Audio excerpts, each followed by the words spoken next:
Have you ever looked at someone and thought, why them?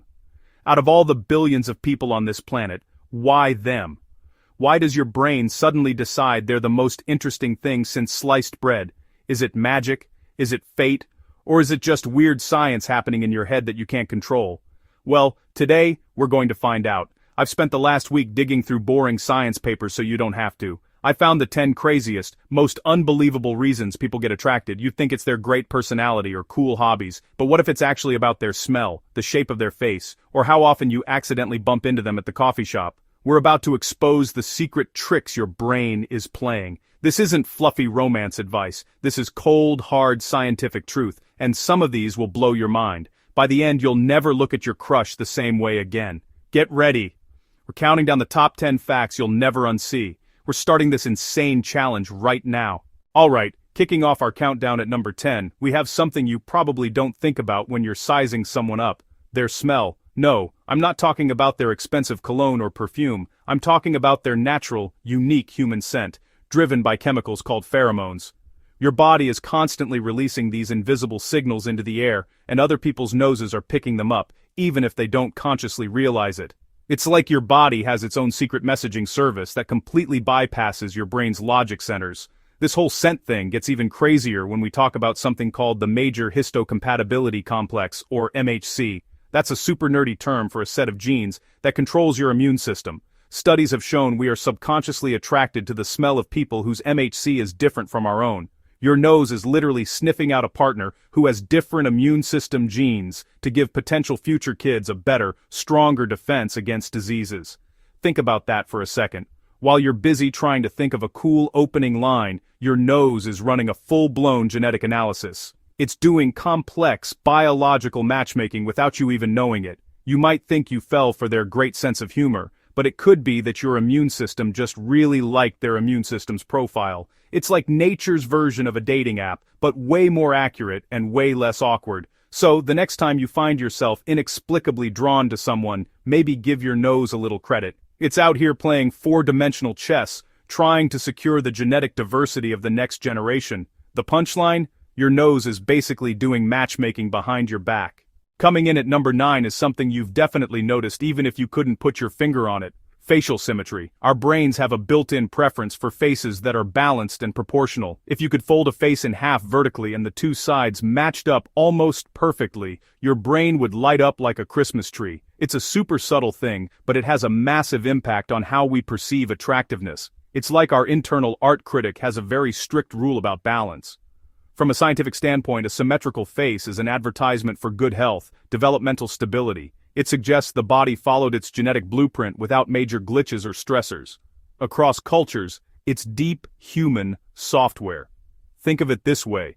Your brain is like a building inspector giving a stamp of approval if everything lines up. So, if you've ever wondered why supermodels seem perfectly balanced, good geometry, broadcasting health and genetic quality, the punchline is, you find them attractive because your face didn't attend a crooked growth seminar.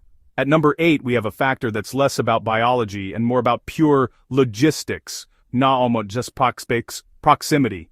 The person you're most likely to fall for is someone you see all the time, the mere exposure effect. The more you're exposed to someone, the more you tend to like them. Like a song you hated at first that becomes your favorite after 20 plays. Classmate, coworker, gym regular, repeated neutral interactions build familiarity and comfort. Your brain labels them safe and predictable. It's a slow burn, tiny drops into a bucket, until surprise, you have a crush. There's a fine line. Be a familiar face, not someone hiding behind a bush. Punchline, stalking isn't recommended. Maybe just say hi more. Chapter 4, crashing into our number 7 spot, the power of being on the same team. Similarity. We are overwhelmingly attracted to people who are like us, not just liking the same movies or music. It's about sharing core values, beliefs, sense of humor, and outlook on life. Someone getting your weird jokes or your passionate niche rant creates a powerful bond. This is the similarity attraction effect. Great first dates discover common ground. Likes dogs. Hates cilantro. Thinks aliens are real. TV show's finale was terrible. I knew I liked you. If you both agree on the big stuff, how to treat people, what's important, even politics, the road is smoother. The punchline? Agree on pizza toppings, And you're halfway there. Chapter 5. Sliding in at number 6 is a massive mental shortcut called the halo effect. If you perceive someone as really attractive, you're more likely to assume they're smart, funny, kind, successful, without evidence. One shiny trait casts a glow on everything else. Our brains save energy with quick judgments. It's automatic and unconscious. You see it everywhere. Interviews, courtrooms. Attractiveness gets linked to competence and lighter judgments. The halo can be charisma or generosity too. Spotlight one trait, and we color in the rest with a positive crayon. So if they seem perfect after 5 minutes, you might be under the halo effect. The punchline is pretty telling. Nice smile equals probably secretly a billionaire, right? Maybe don't invest based on dimples. Chapter 6. We've reached the halfway point. At number 5, it's all about the silent conversation, body language and eye contact. Open body language, uncrossed arms, relaxed posture, facing someone directly, communicates confidence, approachability, interest. It's a non-verbal invitation that says I'm open to connecting with you. One of the most powerful and subconscious forms of body language is mirroring. You subtly copy posture, gestures, and little mannerisms when you're in sync. If they lean forward, you lean forward. They touch their face, you might a moment later. It signals, I'm like you, we're on the same page. Then there's the king of nonverbal cues, eye contact. Holding someone's gaze creates intimacy and connection. It signals interest and focus. But there's a sweet spot. Too little seems shy or untrustworthy. Too much gets creepy fast. The magic is sustained. Relaxed eye contact for a few seconds, then a brief look away, then re-engage. Studies show even strangers can boost attraction by prolonged eye contact. It's a direct line to emotional centers. When someone sees you with warmth and confidence, that vulnerability is powerful. Your body says, whether you're friend or foe, interested or bored, confident or insecure. The punchline here is simple advice. Less crossed arms, more open heart. Maybe. Chapter 7. For our number 4 spot, we're tuning into the sound of attraction, voice pitch and tone. The way someone's voice sounds can have a huge impact and often ties back to primal cues. For men, deeper voices are often rated more attractive, linked to testosterone, size, and dominance. But warmth, smoothness, and dynamic pitch matter more than just bass. Melodic tone is easier on ears and brain, signaling confidence and social intelligence. Shrill, nasal, or flat voices can be grating and signal stress or low confidence. Your brain makes snap judgments, an auditory version of the symmetry check. Deep, smooth, resonant voices command attention and trust. You can't change your vocal cords, but mindful tone, pace, and volume help. The punchline is this: no, you can't fake a velvet radio voice forever. In the top 3 now. At number 3, a great sense of humor.